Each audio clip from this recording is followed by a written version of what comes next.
আসসালামু আলাইকুম, কি অবস্থা সবার? আশা করি সবাই ভালো আছেন। তো পার্ট 2 নিয়ে চলে এলাম। তো প্রথম পার্টে ছিল কিভাবে আমি বেস মেকআপটা বসিয়ে নেওয়ার আগে স্কিনটাকে প্রিপেয়ার করে নিয়েছিলাম, তারপর স্টেপ বাই স্টেপ মেকআপটাকে বসিয়ে নিয়েছি। এরপর আমি আই লুকটা করে নিয়েছি, আর আই লুকের কাজটা কিন্তু আমার এখনও শেষ হয় নাই। এরপরে আমি যে পাউডারটা দিয়ে সেট করে নিয়েছিলাম মেকআপটাকে, পাউডারটাকে সুন্দর করে ডাস্টটাকে ঝেড়ে ফেলে দিয়ে এখন আমি সুন্দর করে ব্লাশনটা করে নিয়েছি, আর ব্লাশন আর নোজ কন্টুরিংটাও এখন আমি করে নিয়েছি।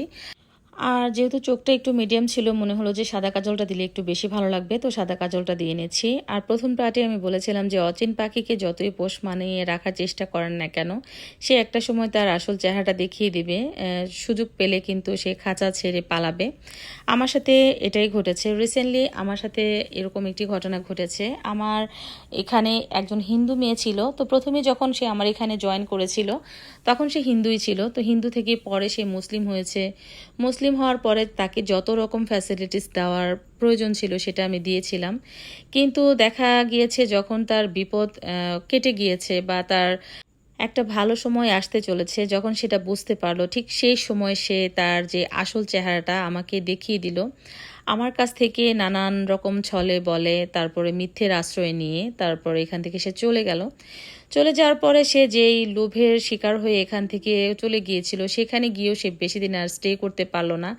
কারণ কথায় বলে না, লোভে পাপ আর পাপে মৃত্যু।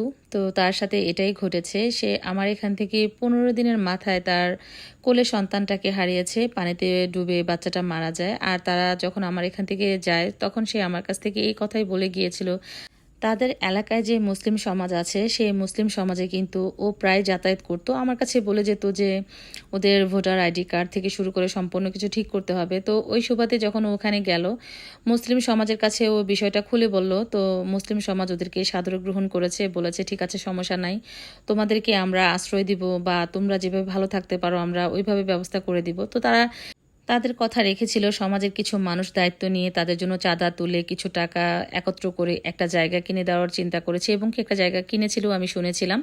ওর হাজব্যান্ডকে একটা অটো কিনে দিয়েছিল। তো যাই হোক, কি ঘটেছিল বাকি সম্পূর্ণ কিছু পার্ট 3-তে আমি আপনাদের সাথে ডিটেলসে শেয়ার করব।